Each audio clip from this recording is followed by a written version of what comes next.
Bonjour à tous, ravi de vous retrouver pour cette nouvelle édition de Sénat 360. Voici les titres. Premier jour de la grève perlée des cheminots contre la réforme de la SNCF. Un mouvement suivi à 33,9% et qui a fortement impacté le trafic dans les gares aujourd'hui. Le gouvernement assure qu'il tiendra bon. Les réactions au Sénat dans un instant. Et la contestation des cheminots pourrait faire tache d'huile. Une douzaine d'universités sont bloquées contre les nouvelles modalités d'accès à la fac. Les étudiants misent sur une convergence des luttes. Le débat est à suivre. Gérard Larcher poursuit les consultations sur la réforme des institutions. Vendredi, il a été reçu par Emmanuel Macron. Un rendez-vous jugé utile par le président du Sénat qui salue des avancées significatives mais toujours pas d'accord sur la réduction du nombre de parlementaires. Et je vous rappelle que vous pouvez réagir à tous nos débats sur Twitter, le hashtag Sénat360 pour m'accompagner. Cet après-midi, on retrouvera Saveria Rojek et Tam Tranui en direct du Sénat. Le multiplex parlementaire, c'est tout de suite.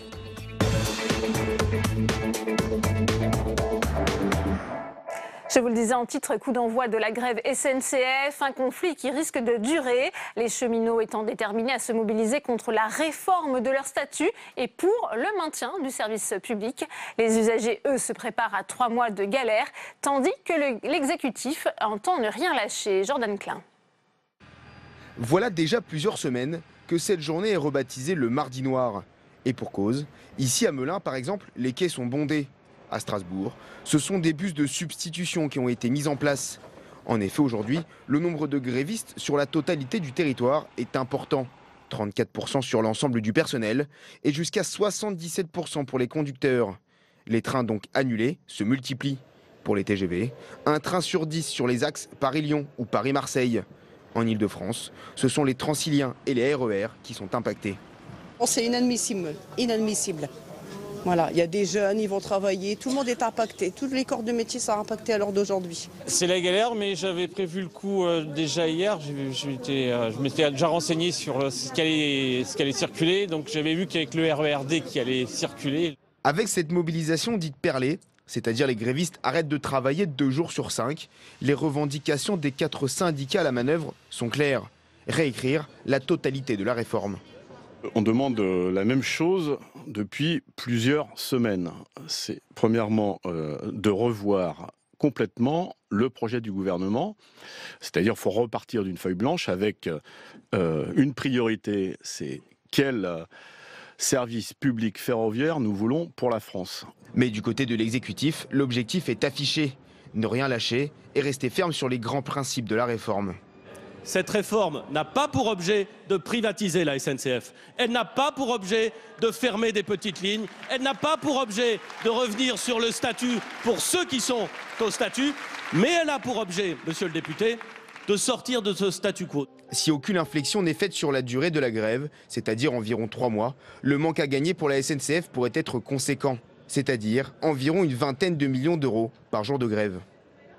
Et on prend la direction de la salle des conférences pour une première réaction à ce conflit social. Tam Tranui, vous êtes avec le président de la commission de l'aménagement du territoire ici au Sénat, le sénateur Hervé Maurey. Oui, Hervé Maurey, il y aurait donc 33,9% de grévistes. C'est moins que le 22 mars dernier. Et pourtant, les perturbations sont très fortes. Est-ce que vous croyez au début d'un conflit dur avec le gouvernement ? Écoutez, j'espère que le conflit va s'apaiser, j'espère que les usagers ne vont pas être pris en otage pendant plus de 3 mois, parce que c'est des situations évidemment extrêmement compliquées pour celles et ceux qui doivent se rendre sur leur lieu de travail quotidiennement et qui commencent dès aujourd'hui à vivre un véritable parcours du combattant. On le sent, c'est sur l'opinion que cela va jouer sur les 3 prochains mois, qui va jouer sur le ras-le-bol des usagers. On sait que ça peut être un levier très efficace. Oui, c'est bien sûr là-dessus que jouent les grévistes, mais je crois qu'il faut que le gouvernement tienne bon. Et de ce point de vue-là, je soutiens le gouvernement. Il faut qu'il tienne bon, il faut qu'il ne renonce pas, il faut qu'il ne recule pas, il faut que la réforme de la SNCF soit menée à son terme. Effectivement, hein, le gouvernement joue gros dans un contexte où, en plus de la SNCF, eh bien, on voit les mouvements pour les déchets, les mouvements dans les universités. Il y a de très nombreuses perturbations et ces mouvements pourraient se coaguler.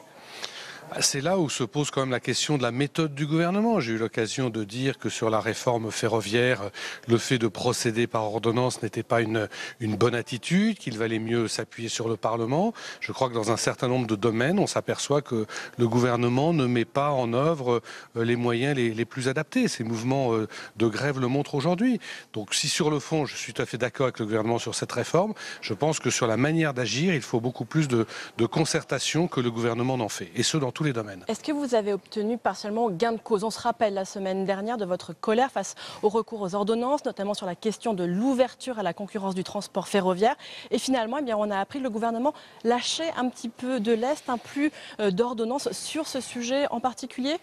Écoutez, j'ai un peu le sentiment sur ce sujet que le gouvernement se moque du Sénat parce que nous avons eu au Sénat mercredi et jeudi la ministre des Transports qui nous disait à l'occasion du débat sur la proposition de loi, les arbitrages ne sont pas rendus, je m'en remets à la sagesse du gouvernement, et qui à peine quelques heures après déposait des amendements à l'Assemblée nationale alors que quelques heures plus tôt au Sénat elle disait que les arbitrages n'étaient pas rendus. Donc on a un peu le sentiment qu'une fois de plus le gouvernement se moque un petit peu du Sénat. Sur le fond, par rapport aux amendements qui sont déposés, ils sont, et c'est ce qu'on craignait, déposés dans des délais qui ne permettent pas aux députés aujourd'hui d'aller au fond de ces dispositifs. Et enfin, un certain nombre de ces amendements marquent des positions très en retrait de celles du Sénat sur la libéralisation. Et donc sur la forme et sur le fond, on est plutôt inquiet de l'attitude du gouvernement par rapport à cette ouverture à la concurrence, puisqu'il y a des dispositifs qui tendent à restreindre cette ouverture à la concurrence, ou tout du moins à la retarder. Ça montre de l'impréparation de la part du gouvernement. Pour vous, est-ce que vous pensez qu'ils ont lâché du lest et de cette façon assez maladroite finalement? C'est ce que vous jugez bien quelques jours avant le début dur de ce conflit? Écoutez, il y a un certain nombre de questions qu'on se pose. Déjà, la concertation, pourquoi elle a commencé si tard?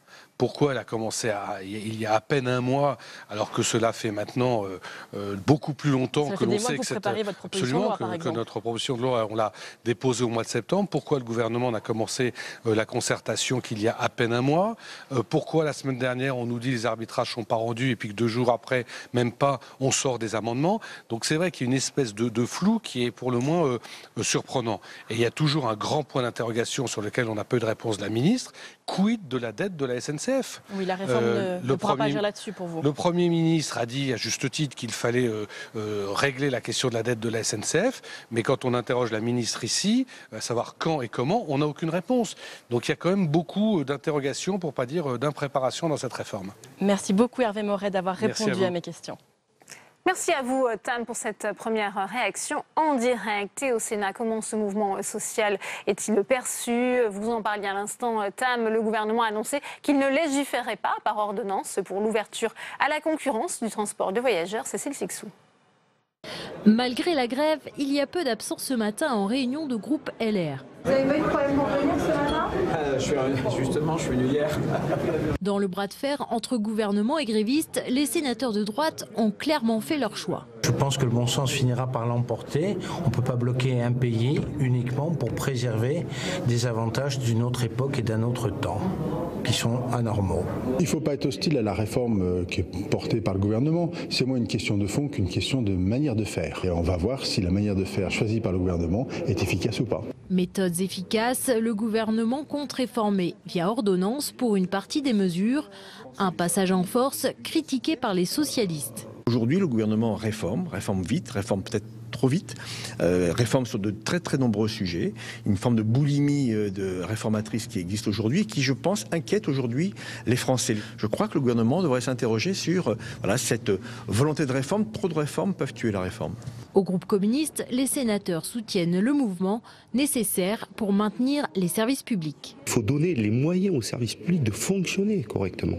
Et donc aujourd'hui, cette lutte, elle va permettre cela. Il faut que le gouvernement revienne sur cette réforme. Une ligne dure qu'Édouard Philippe compte bien tenir. Lors des questions au gouvernement cet après-midi, il a assuré entendre autant les grévistes que ceux qui veulent aller travailler. Et la grogne pourrait bien gagner les universités. Plusieurs sites sont bloqués. En cause, la réforme Parcoursup qui modifie les conditions d'accès à l'université. Fabien Recker. Manifestation étudiante à Montpellier ce matin contre le projet de réforme du gouvernement. Le mouvement a déjà gagné Toulouse, Bordeaux, Nancy ou Paris. Une dizaine d'établissements sont désormais bloqués en France. En marge d'une conférence de presse ce matin, la ministre botte en touche. Je crois que la très grande majorité des étudiants a compris quel était l'objectif de cette loi, qu'elle était là pour les accompagner. Je pense qu'il faut arrêter de faire monter l'angoisse au travers notamment de la désinformation. Même son de cloche du côté de ce responsable syndical favorable à la réforme de l'université. Il met en doute la légitimité du mouvement de blocage. On a souvent tendance à focaliser la caméra sur ceux qui se mobilisent, et c'est normal, mais on oublie souvent aussi la majorité silencieuse. Et je rappelle qu'il y a une démocratie sur les campus, ça s'appelle les élections étudiantes, qu'on est aujourd'hui en plein cycle électoral, et que les organisations qui sont à l'origine des blocages ne sortent pas majoritaires des scrutins. Des blocages pourtant votés par les assemblées générales, rappellent les syndicats contestataires. Des syndicats qui refusent le principe d'une sélection à l'entrée à l'université au nom de la justice sociale. Il y a des assemblées générales un peu partout et les étudiants et étudiantes manifestent très clairement une opposition aux logiques de sélection qui au final ne sont que des sélections sociales et qui ont pour but de créer des universités à deux vitesses et avec des facs poubelles opposées à des facs d'élite.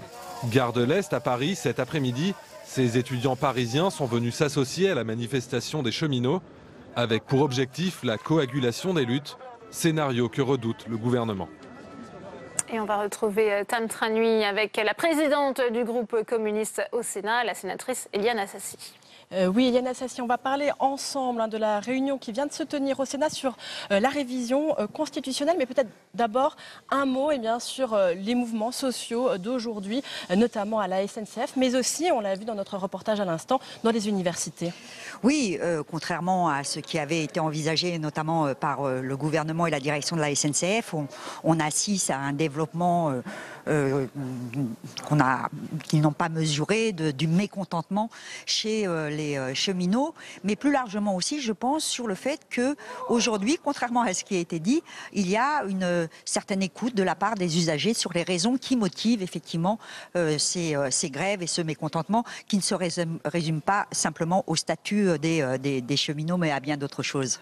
Alors, je le disais, Éliane Assassi, vous sortez d'une réunion sur la révision constitutionnelle qui a suscité, elle, pas mal de mécontentement parmi les parlementaires et parmi les sénateurs. Comment s'est déroulée tout simplement cette réunion? Gérard Larcher, je vous rappelle, avait été reçu à Matignon vendredi dernier. Tout à fait. Donc le président Larcher a voulu réunir à nouveau le groupe de travail pour nous faire part de l'issue des discussions qu'il a eues avec le président de la République et le président de Rugy. J'oserais dire qu'il n'y a pas grand-chose de nouveau. Le président Larcher a voulu insister pour dire qu'il n'avait jamais évoqué un accord sur les 30% de réduction du nombre de parlementaires, dont acte. Ce que je mesure aujourd'hui, après cette réunion, c'est qu'il n'y a pas grand-chose qui a avancé et qu'il y a un certain nombre de questions qui restent encore tout à fait ouvertes et pour lesquelles nous n'avons pas de réponse.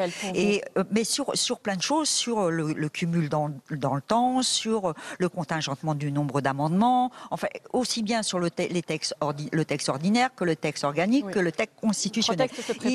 Il y a plein de zones d'ombre encore sur ces textes. On nous dit que le Premier ministre devrait faire des annonces demain. Il semblerait peut-être que ce serait retardé parce qu'effectivement, il y a encore plein d'interrogations sur un certain nombre de questions qui sont dans ces textes. Donc je dirais qu'à l'issue de cette réunion, qui n'est d'ailleurs pas vraiment terminée, on n'en sait pas beaucoup plus que nous ne savions auparavant. Donc moi, j'attends avec intérêt les 3 textes qui vont nous être proposés par le Premier ministre pour voir effectivement s'il y a eu des bougées et si le travail si le travail du Sénat, avec tous les présidents de groupe et le président Larcher, a été entendu ou n'a pas été entendu, parce qu'on a quand même l'habitude aujourd'hui dans ce pays à être écouté mais pas entendu. Donc là, on verra si certains aspects de ces textes ont été retenus par le gouvernement. Vous aviez dénoncé l'opacité cette réforme pendant longtemps, c'est toujours le cas. Je maintiens effectivement ces propos. Aujourd'hui, c'est encore opaque. Le contenu de ces textes est encore opaque. On voit bien qu'il y a des négociations en cours, dont je ne suis pas. Mais voilà. On sent Gérard Larcher un peu moins inflexible, par exemple, sur la question du non-cumul dans le temps, puisque vous en parliez tout à l'heure. Oui, mais je vous dis, c'est justement l'opacité qui veut ça. C'est-à-dire qu'on a l'impression qu'il y a des sortes de négociations entre le président de la République et particulièrement le président du Sénat, mais dont on ne maîtrise pas tout à fait les aboutissants. Donc voilà, c'est la raison pour laquelle je vous dis, lors de cette réunion, je n'ai pas appris ou découvert grand-chose des contenus de ces textes. Eh bien, merci beaucoup, Éliane Assassi, pour votre réaction, en tout cas. Merci à vous, Tam. On va à présent dans l'hémicycle du Sénat, où le groupe communiste, justement, organise cet après-midi un débat sur l'interruption volontaire de grossesse. Le groupe qui propose d'inscrire ce principe dans la Constitution. Saveria Rougec.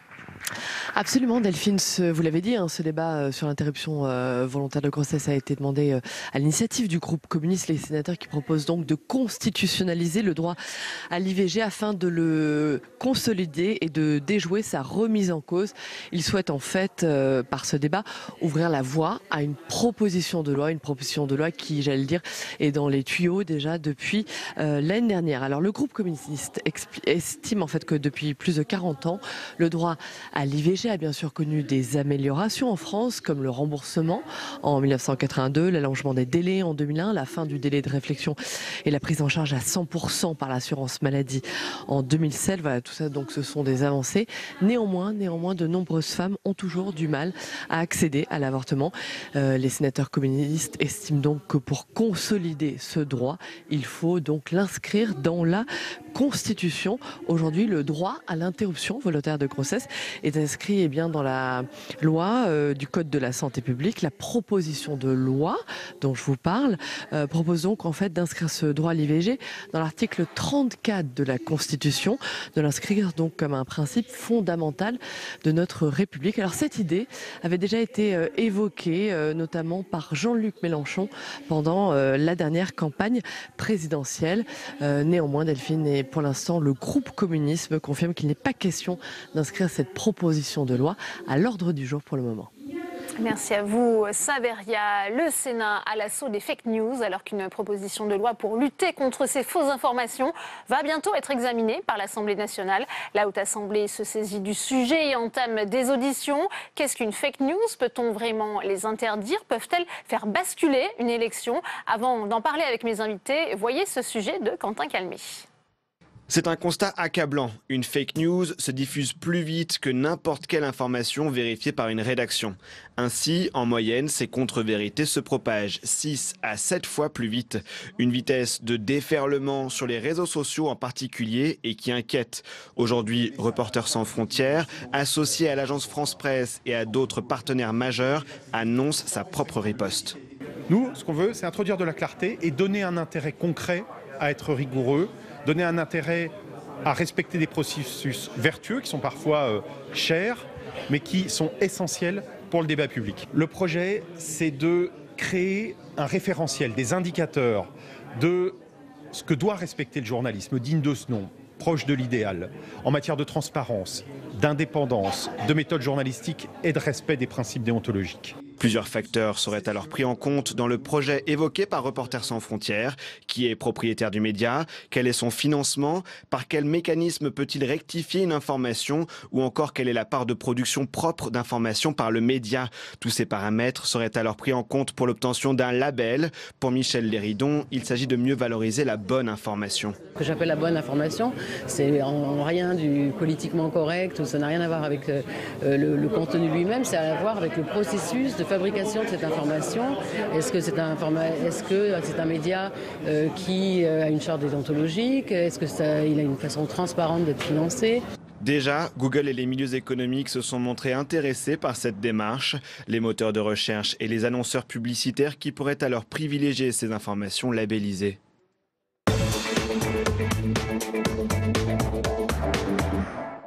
Et on ouvre le débat dans Sénat 360 avec mes invités sur ce plateau. J'ai le plaisir d'accueillir Divina Frau-Meggs. Merci d'être avec nous. Vous êtes professeur à l'Université Paris 3 Sorbonne Nouvelle en sciences de l'information, membre du comité d'experts sur les fake news mis en place par la Commission européenne. C'était en novembre 2017. Merci d'être avec nous. Sur ce plateau également, Christophe Bigot.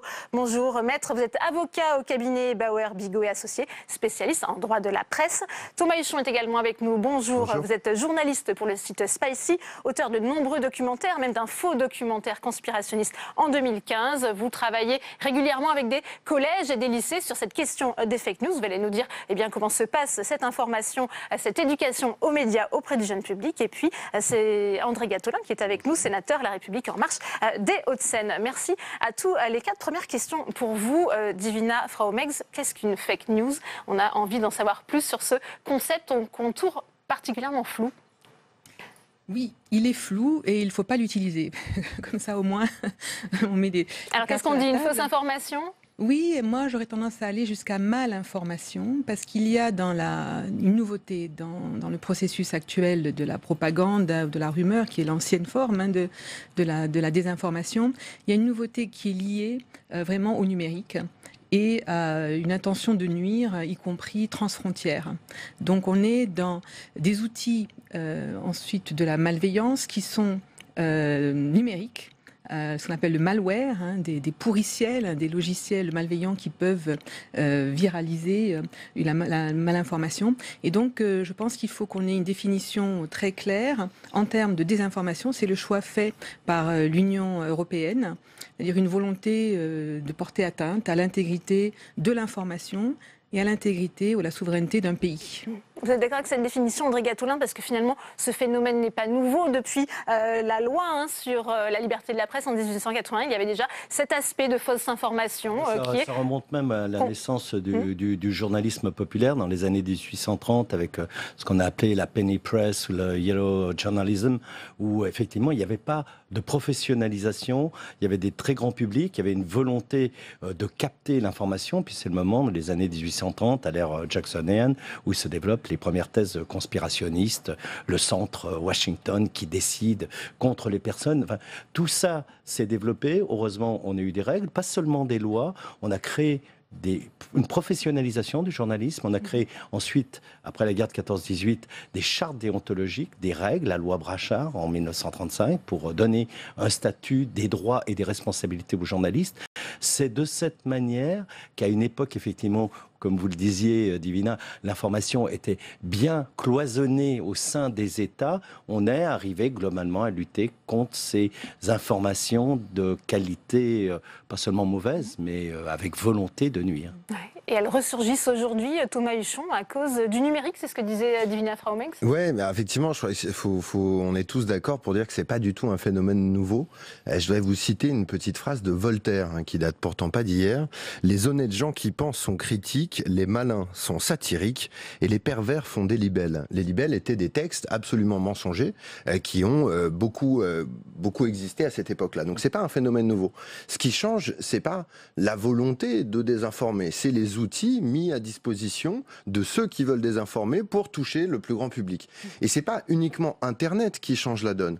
C'est aussi la capacité pour tout un tas de personnes de cibler très précisément des individus en fonction de données qu'ils ont laissées derrière eux, à leur insu bien souvent. C'est-à-dire, par exemple, d'utiliser la plateforme Facebook afin de savoir, non pas ce que vous pensez, mais ce qui modifie, ce qui déclenche vos comportements. Et donc, on va par exemple savoir que vous avez vous aimez bien les armes à feu. En tout cas, vous n'avez pas envie qu'on vous enlève votre arme à feu. Et donc, on va vous envoyer des messages spécifiques pour vous dire « Attention, Madame Clinton, elle veut piquer vos armes à feu. » Et du coup, ça va créer chez vous un rejet et toute cette communication qui passe par des fake news, elle est aussi possible parce qu'il y a des plateformes qui mettent ces outils à disposition de n'importe qui aujourd'hui. Ouais. Maître Bigot, est-ce que vous êtes d'accord aujourd'hui? C'est finalement le mode de propagation aujourd'hui avec les réseaux sociaux qui rend cette question des fake news au centre des débats aujourd'hui? Oui, je pense qu'effectivement, il faut vraiment cibler tout ce qui est mode de propagation et notamment les envois massifs, artificiels, etc. En revanche, je suis beaucoup plus réservé sur l'idée de créer de nouveaux instruments juridiques qui consisteraient à sanctionner des mauvaises informations, entre guillemets. Je pense que personne n'est en mesure de décider ce qui est bon et ce qui est mauvais. Il faut laisser la liberté s'exprimer à partir du moment où elle est cadrée par un certain nombre de textes de loi qui sont très précis et qui permettent effectivement de sanctionner des comportements bien ciblés, bien identifiés. Alors, avant de venir sur cet aspect effectivement législatif, puisque je le disais, le gouvernement, par le biais d'une proposition de loi, veut légiférer sur ces fake news, je vous propose de réécouter un extrait du débat entre Emmanuel Macron et Marine Le Pen sur justement cette fake news qui aurait pu influencer la campagne. On écoute. Vous êtes, vous, sous le coup d'une procédure judiciaire, que la haute autorité qui a regardé mon dossier, qui a vu qu'il n'y avait pas de problème, a regardé présidée par l'ami de M. Hollande. Qui est indépendante, ce sont nos institutions, comme les juges. Vous remettez, quand les juges ne vous arrangent pas, vous dites qu'ils ne sont pas honnêtes. L'institution judiciaire, elle est forte dans notre pays. Mais oui, Madame Le Pen, ne plaisantez pas avec ça. L'institution judiciaire. J'espère qu'on n'apprendra pas Madame que Le vous Pen. avez un compte offshore aux Bahamas ou je sais pas, j'en sais rien. Non, Madame Le Pen, parce que ça, c'est de la diffamation. Divina Fraumeck, c'est vrai que ça a été effectivement cette fake news. Là, on est en plein flagrant délit de fake news lors du débat sur la présidentielle entre Emmanuel Macron et Marine Le Pen. Oui et non. C'est une information qui est mise à disposition du public. Le public peut vérifier, les médias peuvent vérifier. C'est tout le problème de faut-il interdire ce genre de propos ou la fake news se passe-t-elle ailleurs? Et pour moi, c'est très dangereux d'aller dans l'interdiction de ce genre de propos, notamment en période d'élection. Parce que ça fait le fonds de commerce de tous les populistes, de dire vous ne pouvez pas faire confiance aux élites, pas faire confiance aux médias, ils vous racontent que des bêtises, que des fake news. Donc il ne faut pas aller sur ce terrain-là, me semble-t-il. Il faut effectivement plutôt s'attaquer au processus en amont, qui a intérêt, qui la propage et par quels moyens. Et les médias traditionnels en font partie, mais c'est plutôt l'écho que le propos de Madame Le Pen pourrait avoir dans ses propres communautés en ligne à elle qu'il faut peut-être suivre. Et du coup, regarder ce qui se passe dans les structures en amont et les structures en aval, c'est-à-dire ces communautés, comment elles réagissent. Est-ce qu'on peut aller porter la contradiction chez elles? Est-ce qu'on a un droit de réponse possible dans ces communautés? Comment faire du démenti? Comment les éduquer? Parce que le problème pour moi essentiel, c'est pas tellement de réguler, c'est d'aller chercher les crédules là où ils sont. Et ils sont très difficiles à atteindre. Mais je crois que cette séquence est finalement très révélatrice. On a un candidat à la présidentielle qui amène des propos qui sont, on le sait depuis, de fausses informations. Et on a un autre candidat qui répond non pas en disant c'est de la fausse information, mais en disant c'est de la diffamation. Et effectivement, ce qu'on constate depuis une centaine d'années dans notre pays, c'est que les fausses informations sont beaucoup plus combattues pour grosso modo ce qu'elles vont créer a posteriori que pour le fait d'être une fausse information.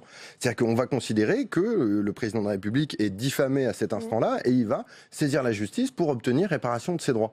Et effectivement, je crois que dans la pratique, et vous nous le confirmerez peut-être, mais dans la pratique, on se sert beaucoup plus de la diffamation pour lutter contre des informations qui nous feraient du mal que dans une volonté de laisser le juge dire ce qui est vrai ou ce qui est faux. Je partage totalement votre avis. Je ne crois pas du tout qu'une loi puisse faire ça. Par contre, vous l'avez dit, la vraie solution, c'est l'éducation. La vraie solution, c'est d'équiper les cerveaux. On ne pourra jamais interdire toutes les fausses informations. Par contre, on peut essayer de prémunir, et notamment les plus jeunes, qui sont dans une pratique quotidienne de ces plateformes Internet, on peut essayer de les aider à mieux analyser les informations, à mieux comprendre. Mais ça demande beaucoup de moyens. Il va falloir les mettre sur la table. On va y venir. André Gattolin, est-ce que Emmanuel Macron, en voulant justement légiférer contre ces fake news, fait en quelque sorte une loi sur mesure pour lui ? Non, enfin, il y a un cas particulier qui n'est pas que le cas français, mais une méthode qui est l'intrusion d'un certain nombre de moyens portés par un pays ou aidés par un pays pour avoir une influence. Enfin, il ne faut pas se cacher la réalité. Monsieur Poutine a décidé qu'il passait des armes conventionnelles aux armes non conventionnelles. Il y a un grand institut à Saint-Pétersbourg aujourd'hui qui fait venir tous les meilleurs spécialistes de l'informatique au monde avec des prix astronomiques pour former ces nouveaux moyens. Donc ça a joué dans le Brexit, ça a joué dans l'élection américaine, dans l'élection tchèque, ça joue dans l'élection française. Partout, il y a cette tentative à un moment où on est dans un monde qui est sans frontières. Et ce qui relève du droit français, par exemple, la loi de 1881 n'est plus applicable. C'est-à-dire, c'est la question de la territorialité. Quand on procède, par exemple, à des attaques massives de déni d'accès d'un site, c'est la capacité, depuis l'extérieur, depuis un autre pays, d'interdire la possibilité et les règles de liberté d'expression qu'il y a dans un pays. Je trouve ça extrêmement dangereux, parce que quand tous nos médias seront numériques ou très largement numériques, la capacité technologique à interdire, censurer. Vous voyez, les Chinois mettent ce qu'on appelle des firewalls, ils mettent des murailles pour pas que l'information étrangère entre dans leur territoire. Mais là, on a l'intrusion de groupes dont on ignore exactement la nature, mais dont on voit bien les intentions, qui viennent massivement avec des moyens, la question de la diffamation. Au contraire, Maître Bigot le disait, il y a déjà des moyens juridiques existants qui permettent de légiférer. Oui, de ce point de vue-là, si vous voulez, la proposition qui est faite relève un peu de la posture politique, hein, quand même, il faut bien dire les choses. Il y a des tas de textes aujourd'hui qui permettent d'agir. Bon, l'exemple, effectivement, est caractéristique puisque c'est une diffamation. Donc on peut engager une procédure pour diffamation sur ce terrain. Après, le fait qu'un candidat à la présidence de la République ait ou n'ait pas un compte au Panama, c'est pas a priori une fake news. Si vous voulez. Pourquoi pas? On a bien eu un ministre qui avait un compte en Suisse. Donc il n'y a pas de raison objective de considérer que c'est par principe une fausse information. Hein, donc il faut aussi se méfier, parce qu'il ne faudrait pas, avec un texte comme ça, finalement bloquer toutes les informations qui seraient gênantes ou controversées ou pas suffisamment étayé, etc. Donc il faut quand même faire attention à ce type de projet. Il y a des instruments juridiques qui existent, l'atteinte à la vie privée, la diffamation. On les utilise quand il le faut, hein, mais on pourrait tout à fait les utiliser en matière électorale. Non, mais ce qu'on a vu quand même dans ce cas très précis, on a vu depuis quelques jours, les 2 jours qui ont précédé, des comptes fictifs qui relayaient l'information. On savait que c'était une fausse information, et je pourrais vous expliquer, mais ça prendrait du temps. Pourquoi? Parce que les gens qui ont cherché des informations sur le site d'En Marche et sur les personnes sont tombés sur ce qu'on appelle un pot de miel, c'est-à-dire qu'on les a attirés là aussi avec des fausses informations, parce que je crois qu'on détruit le processus. Mais sur la proposition de loi, André Gattolin, parce que certains disent que ça va créer finalement une sorte de ministère de la vérité, c'est un retour à la censure. C'est sur des périodes extrêmement limitées, dans des cas très précis. Moi, je me suis battu pour que toute la dimension satirique ou parodique ne soit pas en cause. Il faut que les choses soient avérées, c'est-à-dire qu'il n'y ait pas une intentionnalité. On peut faire une erreur, et surtout qu'il y ait utilisation massive de ces instruments. Vous disiez Facebook, mais les bots,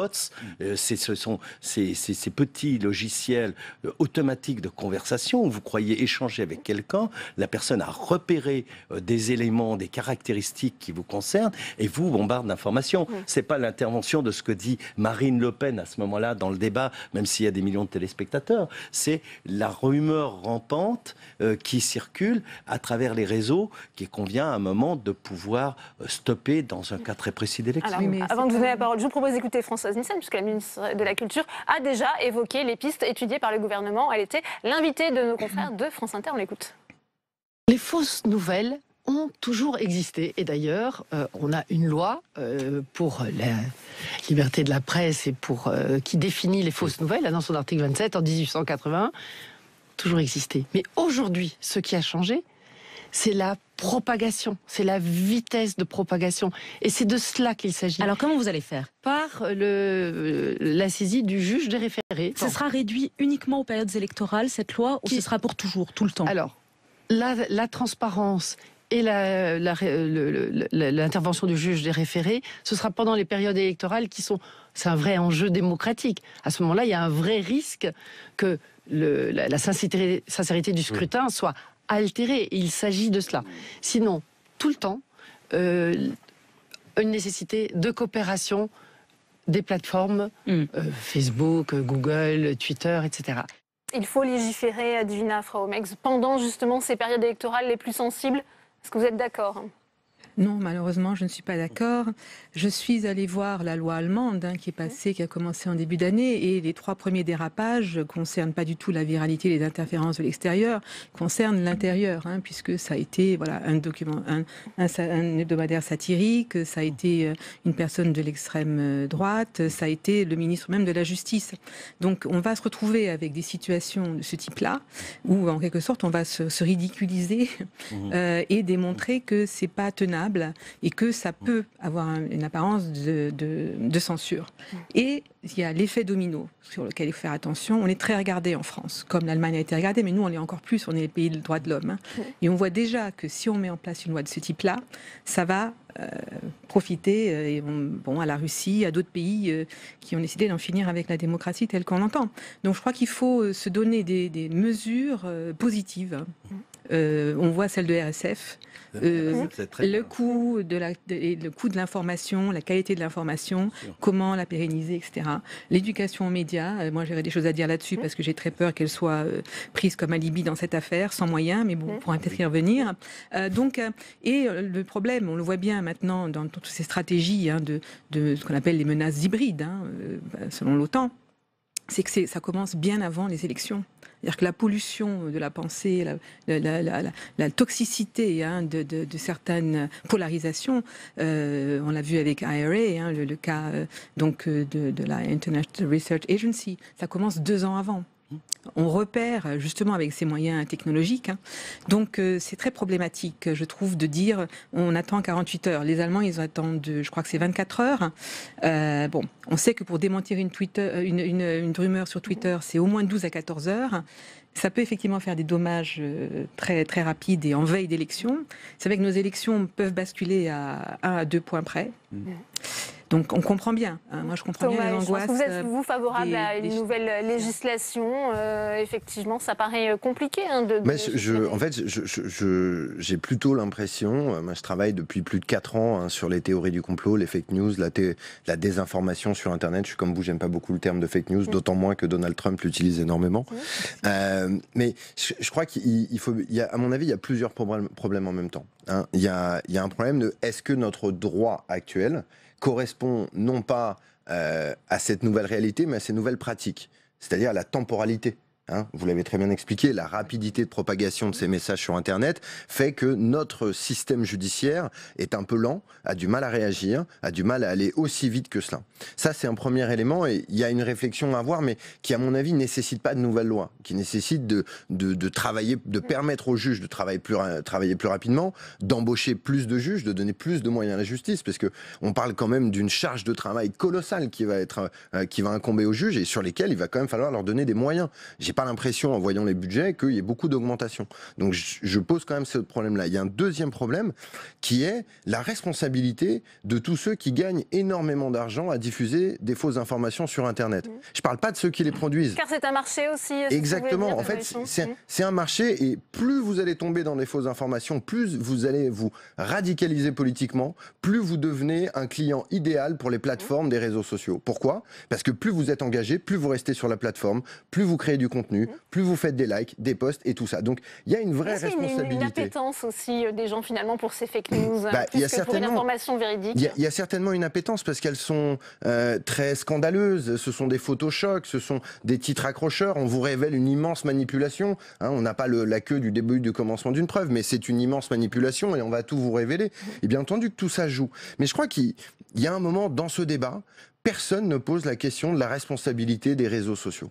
Personne ne pose la question. Là, elle est posée par la loi, parce que c'est l'extension de la loi de 81. Moi, j'aimerais bien que cette loi oblige, par exemple, comme c'est le cas dans d'autres pays, les réseaux sociaux, et notamment Monsieur Facebook, à dire aux Français s'ils ont été ciblés par des pages étrangères durant la campagne. Alors, justement, la coopération des plateformes, Maître Bigot, ça fait partie du texte qui sera soumis au Parlement prochainement. Oui, alors en fait, moi j'étais de ceux qui étaient assez inquiets quand j'ai entendu Emmanuel Macron au mois de janvier sur le projet.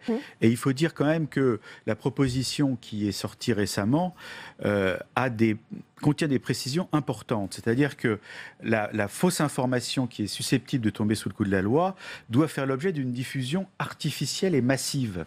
Et ça, c'est très important parce qu'on cible justement des procédés de diffusion de l'information, alors que ce n'était pas forcément très net au départ. De la même manière, la proposition cible des contenus qui sont sponsorisés sans le dire. Là encore, c'est très important parce qu'on fait bien la différence entre information et communication. Donc tout ça, c'est je crois, aller vers une meilleure qualité d'information. Par contre, pour ce qui concerne les instruments juridiques, franchement, c'est une plaisanterie. Parce que le juge des référés, il peut intervenir en toute matière, il intervient dans ces matières depuis toujours, et en plus, il y a déjà une procédure particulière pour le juge des référés pour agir en 24 heures en matière électorale. Ça existe déjà dans la loi. Alors là, on est vraiment dans la posture politique pure et simple. Sauf qu'il n'avait pas les compétences. Sauf précisément, c'est que le juge n'avait pas les compétences pour demander aux fournisseurs d'accès. Non, puisque c'est une condition. Sinon, on n'a pas la loi, excusez-moi. On ne peut pas imposer à des sociétés étrangères de se plier, sauf que si vous mettez cette barrière-là, vous pouvez leur dire il y aura un problème à terme d'accès sur le marché français. C'est pour l'audiovisuel que c'est prévu dans la proposition de loi en l'état. Oui. J'ai vu, c'est pour l'audiovisuel, c'est pas pour Internet. Si, il y a bien évidemment tous les sites qui sont. Écoutez, j'ai relu toute la loi ce matin. Oui. Comment on fait pour justement imposer un devoir de précisément, c'est en leur donnant aussi des instruments. C'est pour ça que moi je soutiens tout à fait aussi la démarche l'éducation aux médias. J'ai beaucoup donné, y compris dans la même université et dans le même centre de recherche. Je sais, je l'ai fait à l'intérieur d'un journal, c'est très difficile à faire, c'est un travail de longue haleine et les moyens sont lamentables, il faut bien le dire. Même en doublant le budget, ça reste ridicule. Il y a le travail qui est fait aujourd'hui, effectivement. Ce que propose Reporters sans frontières, c'est qu'aussi, il y a une certification standardisée sur la base d'une autorégulation.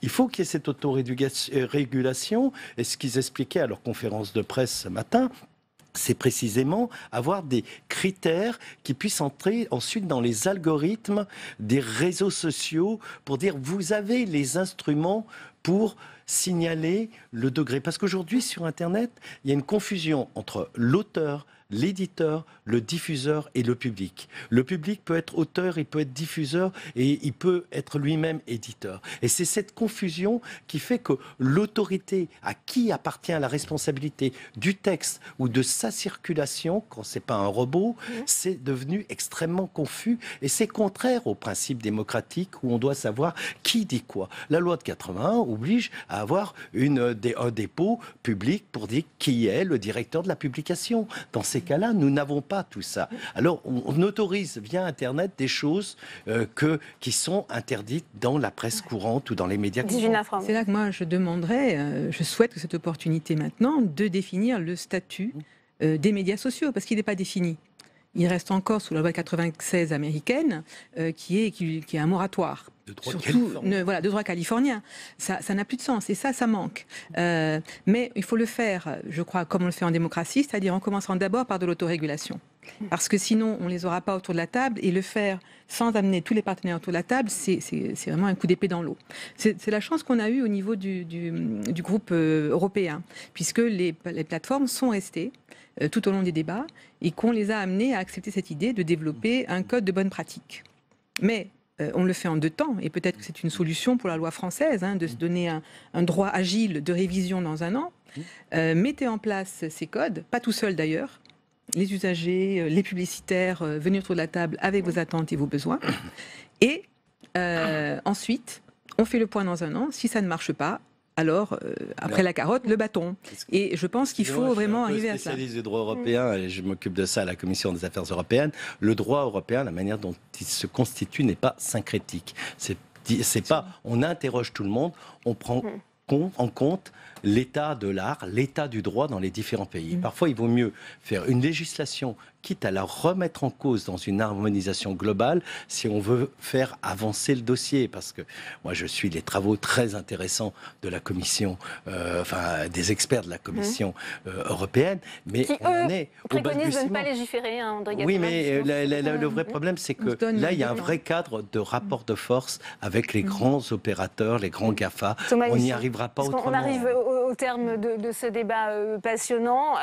Vous parliez justement de cet aspect d'éducation aux médias. Il était urgent, malgré tout, que le gouvernement se saisisse de ce problème. Mais je crois que pour m'être rendu dans plus de 80 classes en 2 ans et d'avoir fait à chaque fois un travail d'éducation aux médias et d'éveil à l'esprit critique, dans des classes qui vont de la 4e à la terminale, on se rend compte que effectivement il y a un immense problème de désinformation. On se rend compte que l'institution scolaire manque de solutions, mais surtout de moyens pour arriver à lutter contre ces phénomènes, à prémunir en amont, quelque part, les cerveaux. Moi, je suis ravi qu'il y ait une prise de conscience sur ces questions-là. Je crois que l'élection américaine a montré que ça pouvait être beaucoup plus compliqué qu'on l'imaginait. J'aimerais bien, quand même, que, comme quand je bois un Coca-Cola et que quelqu'un me dit que ça va pas me tuer, il y a une commission représentative de l'intérêt collectif et public qui me dise ce qu'il y a dans les algorithmes de monsieur Google, de monsieur Facebook, de monsieur Twitter, et qu'on sache un tout petit peu à quoi ça sert, parce qu'on a quand même compris que tout ça servait à nous manipuler à notre insu. Et je crois que c'est notre démocratie qui est en jeu. C'est bien plus que le simple résultat d'une élection, c'est le principe même de nos démocraties qui est attaqué par des multinationales contre lesquelles il va falloir imposer nos lois. C'est pas à eux d'imposer les lois. C'est nous le peuple, c'est nous les citoyens. Bien, merci Thomas Hichon, merci André Gatolin, merci à Divina Fraumex, merci Maître Bigot. Je vous laisse aller, Salle Clémenceau, vous allez être entendu justement par le Sénat sur ces questions. On continue ce multiplex et on va retrouver Saveria Rojek qui suit pour nous les débats depuis l'hémicycle. Saveria, aujourd'hui les sénateurs s'intéressent aussi à la question des EHPAD. Absolument, c'est un débat qui a été demandé par le groupe Les Républicains et par la Commission des Affaires sociales, la Commission qui a ouvert un cycle d'audition sur justement la prise en charge dans ces EHPAD. L'actualité, bien sûr, on le sait, depuis plusieurs semaines, c'est une situation critique dans ces établissements, dénoncée avec la mobilisation des personnels de ces établissements qui dénoncent leurs conditions de travail. Je vous propose d'écouter le président de la Commission des Affaires sociales, le sénateur Les Républicains, Alain Milon. Cette lente agonie de notre système d'hospitalisation ne résout pas pour autant les problèmes systémiques de notre protection sociale qui perdurent. Ces mesures technocratiques à la marge ne résolvent en rien les difficultés que nous constatons et que nous partageons. Il nous faut, avec les Français, nous interroger collectivement sur le modèle de protection sociale que nous souhaitons et sur les moyens financiers que nous sommes capables d'y consacrer, puis faire des choix. Voilà, faire des choix, un constat implacable dressé par le sénateur Alain Milon, un constat partagé par le rapporteur Bernard Bonne qui a présenté au début du mois un rapport. Il demande tout d'abord de suspendre la réforme tarifaire des EHPAD en attendant une remise à plat générale du financement. Deuxième grande proposition, revoir l'organisation des ressources humaines, notamment en renforçant le rôle du médecin coordinateur. Et puis enfin, Bernard Bonne préconise de penser d'autres formes d'habitat intermédiaire entre l'EHPAD et le domicile. Alors côté gouvernement, je vous propose d'écouter Agnès Buzyn, la ministre de la Santé, qui s'exprimait il y a tout juste quelques instants. Mon fil rouge sera la qualité au service d'une prise en charge préservant la dignité des personnes et répondant à leurs besoins. Je l'ai déjà dit et je l'affirme, ce n'est pas seulement une question de moyens, c'est aussi une question de formation, c'est une question de regard, c'est une attention portée aux organisations et à leur fonctionnement. Comme ce qui s'élabore aujourd'hui en matière de handicap, nous devons travailler à une société inclusive pour les personnes âgées. Voilà, une société plus inclusive pour les personnes âgées. Je rappelle que le gouvernement a accordé une aide supplémentaire de 50 millions d'euros depuis le début de la crise. Mais les syndicats estiment qu'il en faudrait 100 fois plus pour sauver un système en perdition. Merci à vous, Saveria, pour toutes ces précisions. Dans le reste de l'actualité, au Sénat, Florence Parly, ministre des Armées, était entendue ce matin dans le cadre de la loi de programmation militaire. Le texte a été adopté par les députés et sera prochainement examiné au Sénat. La ministre qui est revenue sur les nouveaux moyens de la défense. Écoutez. Sachez simplement, pour s'en tenir à quelques exemples, que pour l'armée de terre, le programme Scorpion, qui est un programme d'équipement majeur, sera accéléré pour atteindre la moitié de la cible en 2025 contre un tiers initialement prévu.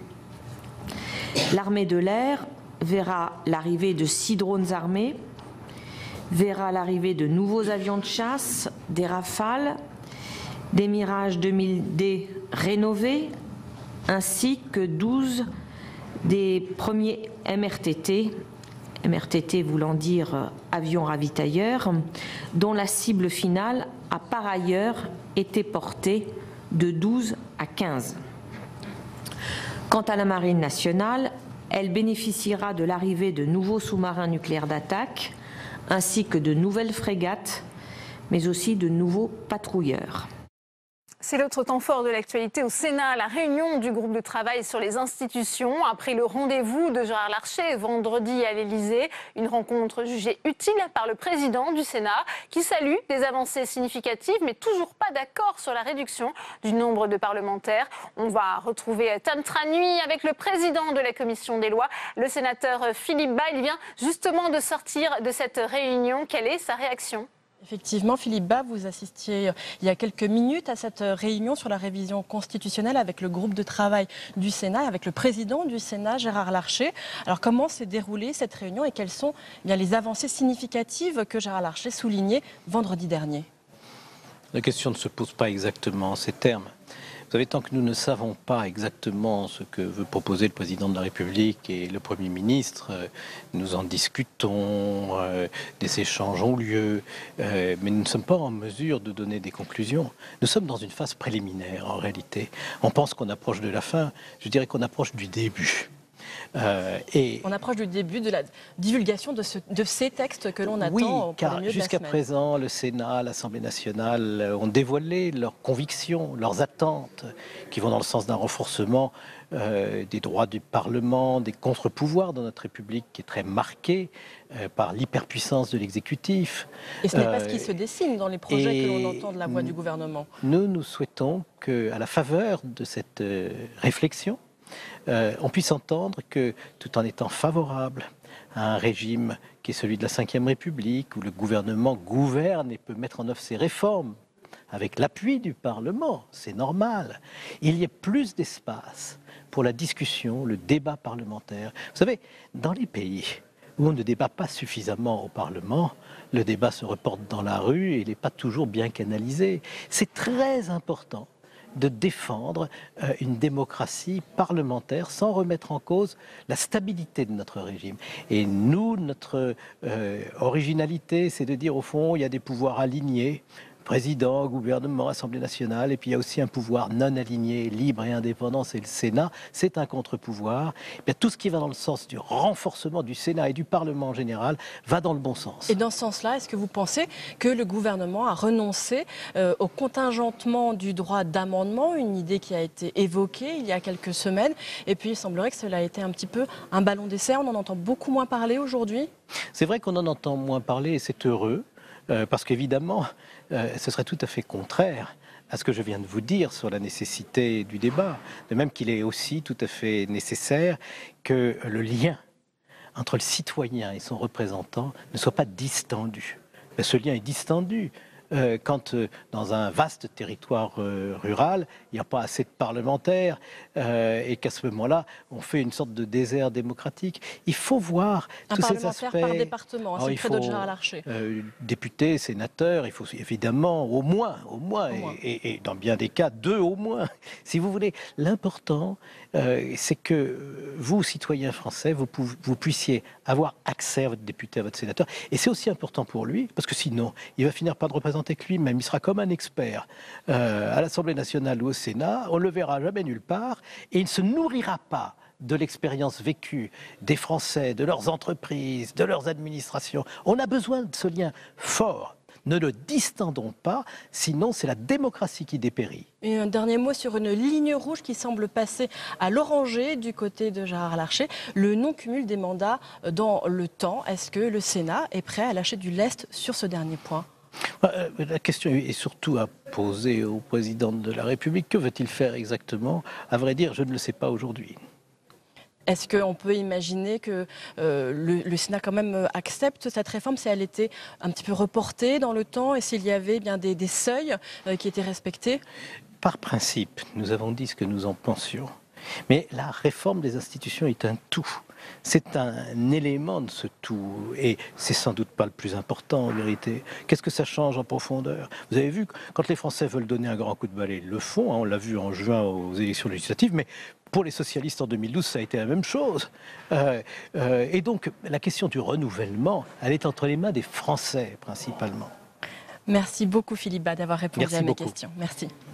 Merci à vous, Tam, pour cette réaction. Je vous le disais en titre, coup d'envoi de la grève SNCF, un conflit qui risque de durer. Le trafic sera très perturbé encore demain, selon la direction, qui prévoit un TGV sur 7 et un TER et un Transilien sur 5. Il faut dire que les cheminots sont déterminés à se mobiliser contre la réforme de leur statut et pour le maintien du service public, alors que le gouvernement entend ne rien lâcher. Jordan Klein. Voilà déjà plusieurs semaines que cette journée est rebaptisée le Mardi Noir. Et pour cause, ici à Melun par exemple, les quais sont bondés.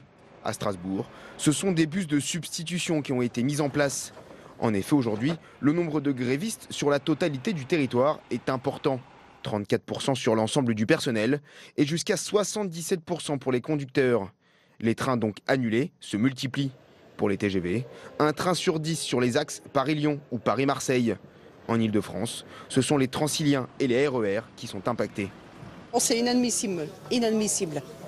Voilà, il y a des jeunes, ils vont travailler, tout le monde est impacté, tous les corps de métier sont impactés à l'heure d'aujourd'hui. C'est la galère, mais j'avais prévu le coup déjà hier. Je m'étais déjà renseigné sur ce qui allait circuler, donc j'avais vu qu'avec le RERD qui allait circuler. Avec cette mobilisation dite perlée, c'est-à-dire les grévistes arrêtent de travailler 2 jours sur 5. Les revendications des 4 syndicats à la manœuvre sont claires. Réécrire la totalité de la réforme. On demande la même chose depuis plusieurs semaines. C'est premièrement de revoir complètement le projet du gouvernement. C'est-à-dire qu'il faut repartir d'une feuille blanche avec une priorité, c'est quel service public ferroviaire nous voulons pour la France. Mais du côté de l'exécutif, l'objectif est affiché. Ne rien lâcher et rester ferme sur les grands principes de la réforme. Cette réforme n'a pas pour objet de privatiser la SNCF. Elle n'a pas pour objet de fermer des petites lignes. Elle n'a pas pour objet de revenir sur le statut pour ceux qui sont au statut.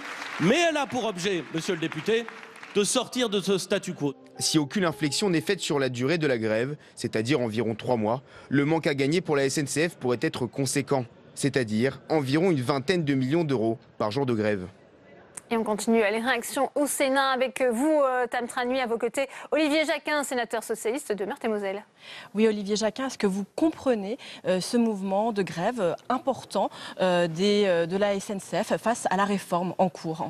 On peut le comprendre. Le Premier ministre a dit que son chien avait la rage pour mieux l'abattre en s'attaquant au statut, alors que c'est pas ça le problème. Je crois que les Français ont compris, entre guillemets, la supercherie. Tout le monde est d'accord pour améliorer et réformer le service public qu'on aime tous. Quand on est Français, on aime le train. Mais la manière assez brutale d'entrer dans la discussion fait que ça réagit. Alors c'est très embêtant une grève, mais c'est fait pour. Il est clair qu'il y a des Français qui sont otages des services publics. C'est très gênant pour eux. C'est embêtant, mais quand on attaque, il ne faut pas s'étonner qu'il y ait une réaction de défense. L'attaque a été importante du côté des rangs de la République En Marche. On a entendu par exemple les mots de Gabriel Attal qui a parlé de gréviculture française par exemple. Oui, je ne suis pas le premier à avoir utilisé ce terme, ça a été utilisé dans un autre contexte, mais c'est franchement exagéré. La situation des grèves, le nombre de grèves a considérablement baissé. On sait pourquoi. Le rapport des gens au travail, à la grève a complètement évolué. On arrive là dans une grève qui s'annonce dure. Je remarque quand même que le dispositif original proposé par les syndicats permet d'avoir une certaine lisibilité dans le temps. La grève perlée sur 3 mois. On peut un peu mieux s'organiser, mais il n'y a rien à faire. C'est fait pour embêter une grève. Sinon, ça n'a aucun effet. Moi, j'espère surtout que, vu comme ça s'engage, le gouvernement puisse revoir sa position. Parce que franchement... Est-ce que ce n'est pas déjà le cas? Le gouvernement a légèrement lâché du lest, par exemple, sur le calendrier, ou encore sur le recours aux ordonnances, ça ne serait plus le cas sur l'ouverture à la concurrence? On peut sentir, surtout depuis la grande manif de défense des services publics, il y a quelques jours, du 22 mars, que le gouvernement se dit, tiens, notre manière d'opposer les Français les uns contre les autres, c'est peut-être pas le bon signe, à un moment où la hausse du pouvoir pouvoir d'achat a surtout concerné les plus fortunés des Français. C'est de l'ironie ce que je dis, mais on sent un mouvement de mécontentement qui se généralise sur le terrain. Des grèves s'agrègent et les mécontents sont significativement nombreux. Je ne veux pas aller forcément dans ce mouvement-là. Je pense aussi qu'il faut réformer si on veut avoir un service public efficace, et l'ouverture à la concurrence n'est pas forcément la fin du service public. Il faut le mener d'une manière telle que notre acteur public sorte renforcé de l'épreuve. D'ailleurs, le gouvernement se défend de vouloir aboutir à une privatisation de la SNCF. Ouais, alors ça, je ne sais pas dans quelle mesure on peut lui faire confiance, parce que quand il dit ça d'un côté, alors que dans le rapport Spinetta, les ouvertures sont faites sur les modifications du statut de SNCF, et puis que le même gouvernement nous parle de privatiser Aéroport de Paris, qui est un monopole naturel également, moi je suis assez réservé et très très prudent sur ce point-là. Bien, merci beaucoup Olivier Jacquin d'avoir répondu à mes questions. C'est moi qui vous remercie. Merci à vous, Tam, et pour analyser cette grève et ses conséquences sur la politique du gouvernement. Bruno Cotresse, chercheur au CEVIPOF, est notre invité. Le face-à-face, c'est tout de suite.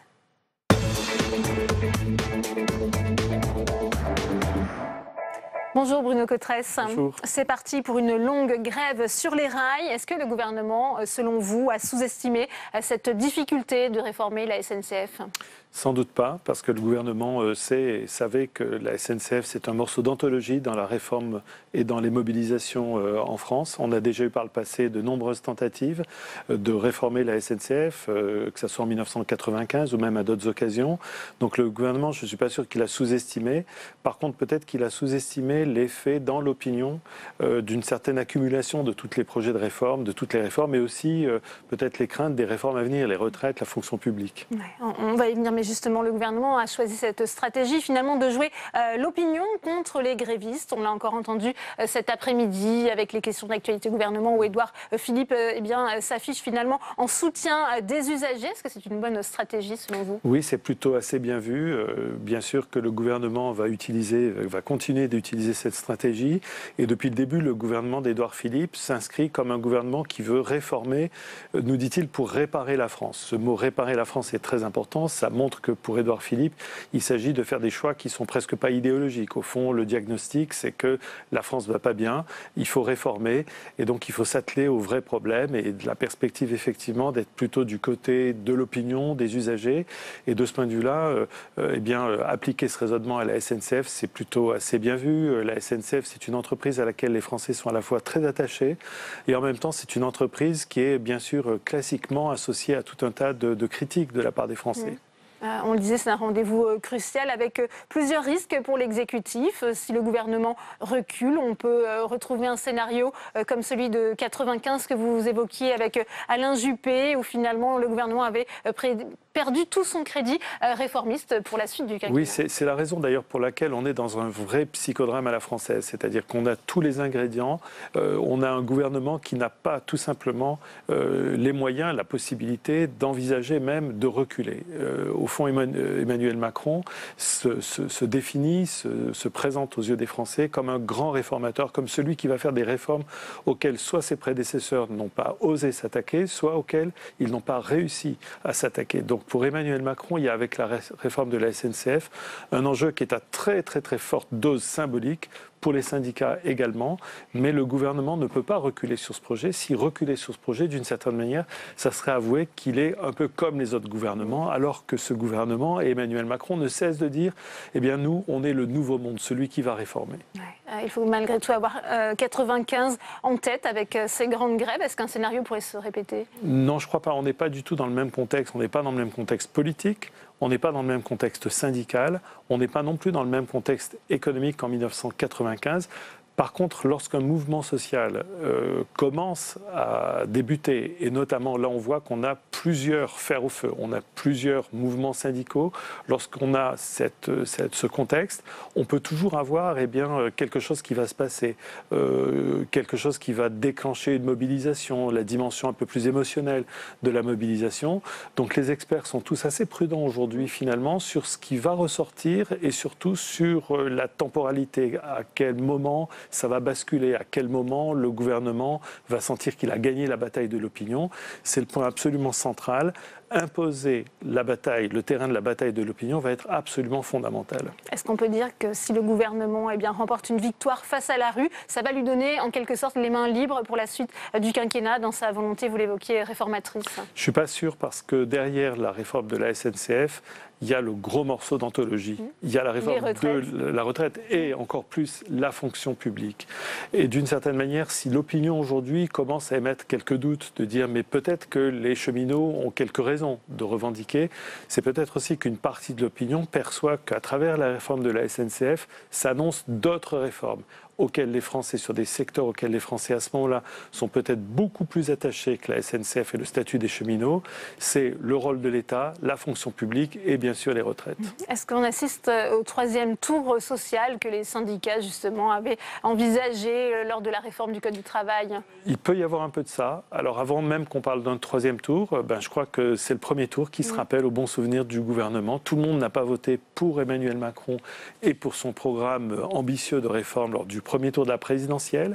Et donc progressivement, le jeu normal, démocratique va se remettre en place. Il y a des oppositions qui vont progressivement s'exprimer. Et au fur et à mesure que des oppositions vont se mettre à s'exprimer, bien sûr, on va retrouver pour le gouvernement des rendez-vous peut-être plus difficiles que le Code du travail. Que pensez-vous de la stratégie mise en place par les syndicats avec cette grève perlée? C'est plutôt habile de leur part, justement? Oui, c'est assez habile parce que d'abord, ça envoie un message aux Français qui est un message d'une certaine prise en compte des préoccupations des Français. Les préoccupations des Français, c'est ne pas se retrouver coincé sur le quai d'une gare avec aucun moyen de rentrer chez soi. Donc ça montre au fond une préoccupation, une prise en compte des préoccupations en disant, voilà, on affiche clairement les jours où il y aura grève, les jours où le service va fonctionner de manière normale. Donc je trouve que c'est pas mal vu. C'est une stratégie de grève qu'on connaît bien, la fameuse grève perlée, qui permet de faire durer dans le temps et surtout qui permet sans aucun doute aux syndicats de faire monter la pression un peu crescendo. Oui, selon un sondage IFOP publié hier dans le JDD avant-hier, le soutien des Français à la grève reste pour l'instant minoritaire. Seulement 46% des personnes interrogées jugent le mouvement justifié. Est-ce que ça pourrait s'inverser? Est-ce qu'on pourrait assister à un retournement de l'opinion publique? Alors c'est vrai qu'on a vu par le passé des exemples de retournement. En 95 par exemple, on a eu d'autres réformes aussi au cours des dernières années qui ont vu finalement des retournements de l'opinion. C'est assez sensible. Ça va dépendre beaucoup de l'attitude du gouvernement. Il a une voie de passage qui est finalement assez étroite. Une bonne partie des Français attendent que le gouvernement tienne bon, en disant finalement la SNCF, on en parle depuis toujours, d'autres gouvernements essayaient, ils n'y sont pas arrivés. Mais il ne faut pas que cette position du gouvernement soit perçue comme le gouvernement est inflexible, il ne sait pas écouter. Et deux critiques sont apparues à l'égard d'Emmanuel Macron depuis quelques semaines. Il y a bien sûr la critique du président de la France qui va bien, ce qu'on appelle le président des riches. Mais depuis plusieurs semaines, il y a aussi l'idée d'un président qui ne sait pas écouter, qui décide de tout seul, qui impose. Et donc il y a là, de ce point de vue-là, un enjeu très important pour Emmanuel Macron, montrer qu'il tient bon, mais montrer aussi qu'il est à l'écoute et qu'il sait, au moment opportun, faire peut-être les concessions. Puisqu'on le disait, il y a d'autres fronts sociaux qui sont en train de s'allumer, les retraités, les universités, la fonction publique. Va-t-on assister à cette fameuse convergence des luttes? Alors c'est un grand mythe de notre culture politique nationale, la convergence des luttes qui aboutirait à la fin à une sorte d'explosion sociale presque révolutionnaire. Non, on n'est pas dans ce cas de figure. En plein anniversaire de mai 68, mais on n'est pas dans ce cas de figure. On est plutôt dans un cas de figure où différents mécontentements sectoriels s'expriment au même moment. Ça traduit au fond que quelque chose se passe quand même dans l'opinion et qu'une partie effectivement des électeurs ou des Français qui n'ont pas voté pour Emmanuel Macron au premier tour de la présidentielle commence à faire une évaluation soit en demi-teinte, soit même clairement aujourd'hui négative sur son programme. Donc on est dans un moment qui est un moment peut-être de bascule. Celui qui va au fond remporter la bataille de l'opinion, qui va montrer que soit il est capable d'écouter et d'amender ces réformes, soit au contraire, celui qui va gagner en disant finalement on est arrivé à faire mettre genou à terre au gouvernement, prendre une sérieuse option pour incarner l'opposition ou au contraire un gouvernement qui continue son programme de réforme. Eh bien, merci beaucoup Bruno Cotresse pour votre analyse. On en parlait justement à l'instant, cette grogne de la SNCF et des cheminots pourrait peut-être gagner les universités. Plusieurs sites sont bloqués en France en cause la réforme Parcoursup qui modifie les conditions d'accès à l'université. Fabien Recker. Manifestation étudiante à Montpellier ce matin contre le projet de réforme du gouvernement. Le mouvement a déjà gagné Toulouse, Bordeaux, Nancy ou Paris. Une dizaine d'établissements sont désormais bloqués en France. En marge d'une conférence de presse ce matin, la ministre botte en touche. Je crois que la très grande majorité des étudiants a compris quel était l'objectif de cette loi, qu'elle était là pour les accompagner. Je pense qu'il faut arrêter de faire monter l'angoisse au travers notamment de la désinformation. Même son de cloche du côté de ce responsable syndical favorable à la réforme de l'université. Il met en doute la légitimité du mouvement de blocage. On a souvent tendance à focaliser la caméra sur ceux qui se mobilisent, et c'est normal, mais on oublie souvent aussi la majorité silencieuse. Et je rappelle qu'il y a une démocratie sur les campus, ça s'appelle les élections étudiantes, qu'on est aujourd'hui en plein cycle électoral, et que les organisations qui sont à l'origine des blocages ne sortent pas majoritaires des scrutins. Des blocages pourtant votés par les assemblées générales, rappellent les syndicats contestataires. Des syndicats qui refusent le principe d'une sélection à l'entrée à l'université au nom de la justice sociale. Il y a des assemblées générales un peu partout et les étudiants et étudiantes manifestent très clairement une opposition aux logiques de sélection qui au final ne sont que des sélections sociales et qui ont pour but de créer des universités à 2 vitesses et avec des facs poubelles opposées à des facs d'élite. Gare de l'Est à Paris cet après-midi, ces étudiants parisiens sont venus s'associer à la manifestation des cheminots avec pour objectif la coagulation des luttes, scénario que redoute le gouvernement.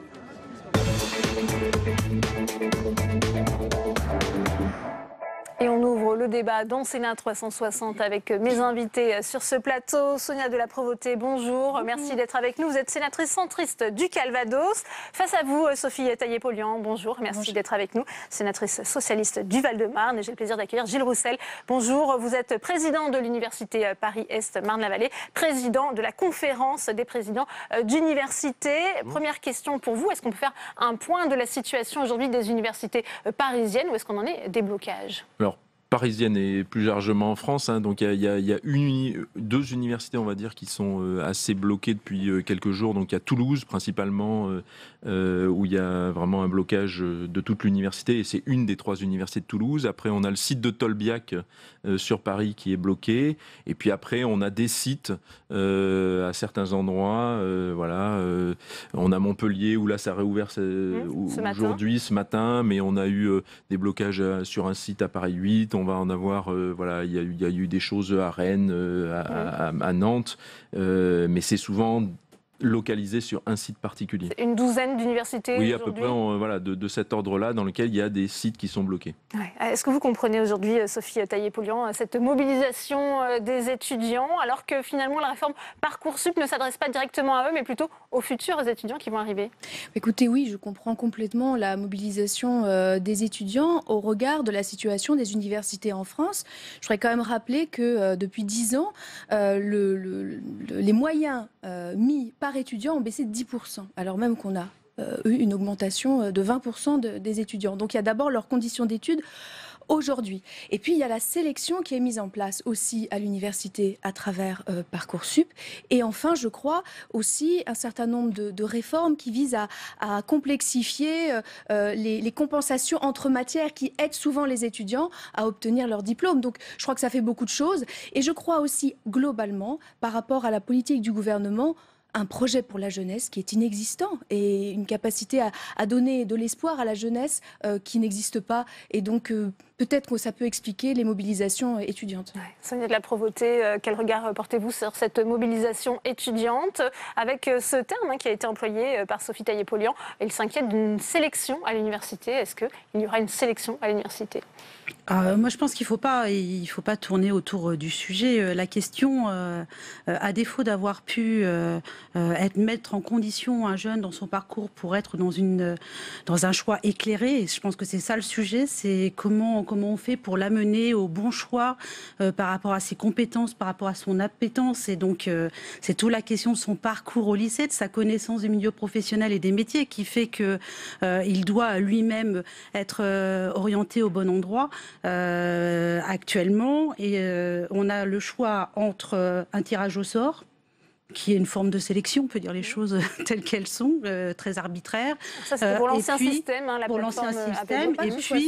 Et puis Parcoursup, qui est arrivé vite, on peut le dire, très vite, qui est quand même porteur d'un certain nombre d'éléments extrêmement positifs, mais qui va mériter, je pense, quand on va l'évaluer, des moyens supplémentaires en amont pour accompagner le jeune, et c'est la question de la réforme du lycée, de la réforme du baccalauréat et de l'orientation professionnelle, de la meilleure orientation du jeune, mais aussi au moment de l'évaluation des dossiers Parcoursup, parce que c'est là que va être le nœud du système, c'est-à-dire où on tient vraiment compte des curriculum vitae et on rentre profondément dans ce qu'est le jeune et dans ce qu'il est capable de faire en dehors de ses notes qui serait l'unique tri pour lui permettre d'accéder à la formation qu'il souhaite, ou alors on n'a pas mis en place les moyens et là on va avoir une difficulté parce que tout ce que Parcoursup a mené en plus pour accompagner les jeunes pourrait avoir comme effet secondaire plutôt une sélection. Gilles Roussel, on a entendu cette étudiante dans le reportage de Fabien Ricard parler de sélection sociale. Elle dit il y aura des facs poubelles et des facs d'élite. Oui, alors ça, la question de la sélection là, qui a été évoquée tout à l'heure, je pense que autant, et ça a été évoqué avec le tirage au sort n'était pas acceptable, autant voilà, on essaye de proposer une solution et c'est pas une sélection.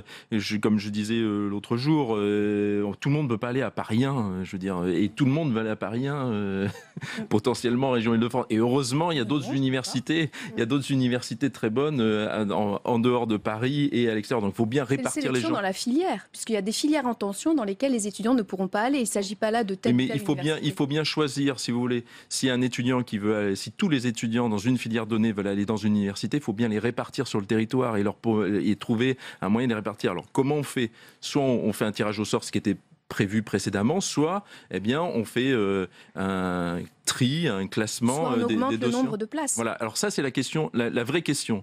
La vraie question, mais je pense c'est ça que je voulais en venir. C'est que c'est pas aujourd'hui qu'on sait si la réforme de Parcoursup marche ou ne marche pas. Ce sera à la rentrée où probablement où on saura est-ce qu'il y a des places. Parce qu'en fait, dans les universités, on a augmenté le nombre de places. Le gouvernement a augmenté un petit peu les moyens, un peu en deçà de ce que nous on demandait. Je veux dire, on demandait même beaucoup plus. Et la vraie question, c'est de savoir est-ce qu'aujourd'hui, tout étudiant qui veut aller à l'université pourra y accéder, et ça, on ne le saura qu'à la rentrée. Aujourd'hui, ce qui se passe aujourd'hui dans les universités, c'est plutôt une réaction aux violences qui ont eu lieu justement, à ces Montpellier. Violences à Montpellier. Elles ont amplifié le mouvement de protestation justement contre Parcoursup. C'est ce que vous diriez. Elles ont surtout généré dans les universités une émotion très forte, quels que soient les opposants ou les gens en faveur de la loi, sur le fait que cette violence qui rentre à l'université alors qu'on doit être d'un lieu de débat, avec des présidents d'université qui ont la responsabilité quand même des jeunes et des personnes qui sont dans leur établissement, qui sont un peu démunis par rapport à ce genre d'action à l'intérieur des établissements. Il y a une réaction rapide du gouvernement avec la mise en examen du doyen et d'un professeur. Ça n'a pas suffi visiblement à calmer les tensions ? C'est sûr qu'il y a eu d'autres agissements. Il y a eu à certains endroits des groupuscules d'extrême droite qui sont venus perturber des actions qui ont été menées. Et donc c'est vrai que ça, c'est inadmissible dans nos universités. Donc, et globalement, quand on entend les messages des organisations syndicales, c'est le point qu'ils mettent le premier en avant. Et on ne peut être que d'accord avec eux. En revanche, on fait le lien avec la loi RE, mais ce n'est pas toujours le cas. Sur ces images de violence, effectivement, de la faculté de Montpellier, vous avez été choquée, Sophie Taillé-Polian ? Extrêmement choquée, d'autant que les étudiants qui occupaient l'amphi le faisaient de manière totalement pacifique et n'empêchaient pas les cours. Donc c'est vraiment inqualifiable ce qui s'est passé. Ça ne doit absolument pas se reproduire et ça doit être sanctionné, effectivement.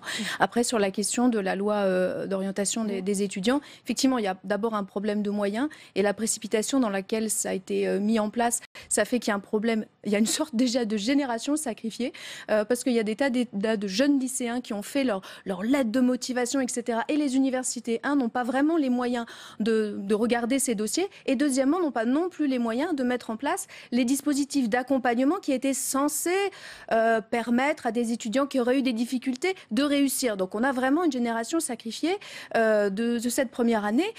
Au-delà, il y a quand même aussi la question de savoir si, vu que malheureusement, on va quand même prendre les notes. À quelques dixièmes de points de différence près, on va être pris ou pas dans la filière de son choix. C'est quand même un message très dur envoyé aux lycéens de dire si tu as 13,2, ça passe. Mais si tu as 13,1 de moyenne générale avec des pondérations que chacun fait à sa sauce, ça passe pas. De la Provoté. Oui, je pense que quand même il y a une des propositions d'ailleurs qui venait du Sénat, c'est que le jeune puisse accéder à ce qu'il y a, aux critères, aux éléments qui ont permis de prendre la décision sur son orientation. Donc là, il y a quand même un effort de transparence qui va être important. Il faut que ce soit constructif pour le jeune. Je pense que dans ces affaires-là, il y a aussi la proposition d'avoir des enseignants qui encadrent les jeunes au lycée, parce qu'il y a quand même ce sujet-là. C'est comment on écrit un CV, comment on se met en valeur, comment on est capable d'écrire une lettre de motivation. Donc ça, c'est un élément qui s'est mis en place un petit peu en urgence. Je pense que c'est une année un peu de transition, mais on ne peut pas dire que le tirage au sort n'est pas non plus sacrifié une partie de ceux qui, l'année dernière, s'étaient inscrits et ont vu, malgré leur travail, pour certains, et leur travail approfondi et les efforts consentis pour pouvoir atteindre ce qu'ils souhaitaient, se sont vus refuser par un tirage au sort la formation à laquelle ils souhaitaient accéder. Donc on n'est pas sur quelque chose de parfait, mais on doit l'évaluer. Et en tout cas, moi je pense que le secret de tout ça, c'est quand même de pouvoir prendre en compte le jeune, que pas uniquement au travers du critère des notes, mais moi je crois beaucoup à la question du curriculum vitae, parce que l'appétence, la compétence, les capacités du jeune en dehors de sa vie scolaire, qui est quand même une vie très cadrée, et ce qui se passe en dehors, c'est quelque chose d'important pour évaluer sa capacité à pouvoir se lancer dans une carrière et dans une filière. Et je crois aussi, moi, beaucoup à la lettre de motivation et à cet échange qu'il peut y avoir avec le jeune pour qu'il soit vraiment sur la bonne voie. Vous voulez bien, je salue Abdoulaye Diarra qui nous a rejoint sur ce plateau. Bonjour, vous êtes le vice-président de l'UNEF. On parlait effectivement de cette réforme Parcoursup qui génère des mobilisations aujourd'hui dans les universités. Cette mobilisation, où est-ce qu'on en est? Est-ce que, il y a des avancées ce soir? Déjà, désolé du retard, mais effectivement, moi, je reviens de la manifestation où il y a effectivement des milliers de jeunes qui sont descendus, en tout cas pour Paris, pour tout simplement répéter leur opposition à la mise en place de la sélection. Mais pour avoir un peu entendu ce qui s'était dit sur le plateau, je pense que, notamment, c'est un peu ce qui se disait sur la question de l'aide de motivation, ou tout simplement, est-ce que les établissements vont avoir la possibilité de traiter toutes ces données et de regarder chaque lettre de motivation, où effectivement tout le monde est sceptique quand même sur cette possibilité-là, mais surtout, là, aujourd'hui, on a une mobilisation qui prend de l'ampleur parce que tout le monde se rend compte des inégalités sociales qu'elle va créer. Écrire une lettre de motivation quand on n'a pas de formation, quand on n'a pas un bagage culturel, et par ailleurs, ça se voit aujourd'hui, le nombre de prépas privés qui se sont développés pour pouvoir favoriser la mise en place de lettres de motivation sur Parcoursup, la prise en compte de diplômes extrascolaires tels que le BAFA par exemple pour des filières de STAPS qui coûtent des milliers d'euros pour des jeunes, effectivement c'est une sélection sociale particulièrement importante. Et autant ça fait plusieurs mois qu'on appelle à se mobiliser et on voit que la mobilisation elle a pris de l'ampleur, là ces derniers jours c'est un peu une prise de conscience collective, notamment parce que les lycéens ont été amenés tout simplement à voir effectivement comment fonctionne Parcoursup. Il y a un contexte aussi de climat social particulier, il ne faut pas l'oublier, Abdoulaye Diarra, avec les cheminots aussi qui sont dans la rue. On craint ou on espère, selon son point de vue, justement cette convergence des luttes. Oui, on a un contexte particulier où on a une contestation qui est quand même particulièrement importante parce que tout le monde se rend compte, pour l'instant en tout cas, qu'il n'y a pas de vraie politique qui est faite en notre faveur. En tant que jeune, aujourd'hui, c'est difficile de se dire, aujourd'hui, on a une politique au niveau éducatif qui nous est favorable. Et surtout, aujourd'hui, de voir effectivement la question du tirage au sort que tout le monde avait pu pointer du doigt l'année dernière et que personne ne défend. Mais là, on nous vend un peu cette politique comme étant la seule option finalement face au tirage au sort, alors qu'on le sait très bien, on a une réforme qui s'avère très dangereuse pour des milliers de jeunes et donc il ne faut pas toujours prendre un peu des comparatifs qui n'ont rien à voir et surtout de voir combien de jeunes effectivement vont être touchés. Et sur cette question notamment des lettres de motivation, ça va être regardé de près, c'est la première année que ça se met en place, ça va avoir un réel impact justement dans le choix des universités. C'est la première année que ça se met en place, donc je ne peux pas vous dire exactement comment ça va se passer vu que ça n'a pas eu encore lieu. En revanche, moi je fais totalement confiance à mes collègues parce que beaucoup d'entre eux sont quand même très sensibles à ce qui vient d'être dit, c'est-à-dire que cette sélection sociale, la plupart des universitaires, en tout cas ceux que je connais, sont très sensibles à cette question-là et sont bien au fait de ce qui se passe dans les établissements actuellement. Il ne faut pas obliger que la sélection sociale, elle se fait déjà actuellement. Donc potentiellement, avec Parcoursup, on est susceptible de pouvoir faire évoluer un petit peu les choses. Aujourd'hui, les établissements, on sait très bien qu'il y a des établissements où il y a des gens qui vont. On parle d'officines privées pour rédiger des motivations, mais il y avait des officines privées pour aider les jeunes à rentrer dans APB. Il ne faut pas se leurrer à dire quelle est la stratégie qui est la meilleure. Il y avait tout un tas de choses qui se mettaient en place. Donc dire qu'il y a quelque chose de complètement nouveau nouveau et que Parcoursup remet totalement en cause un certain nombre de choses qui n'existaient pas avant, je pense que c'est un peu noircir les choses ou les enjoliver. Alors effectivement, il y a des risques. Il faut être vigilant, il faut donner toute la transparence possible aux décisions qui sont prises et faire en sorte que ce système qui nous donne la capacité de choisir, nous donne la capacité de choisir de façon intelligente et de façon la plus respectueuse de la diversité sociale de notre pays. Oui, Sophie Taillé-Polian.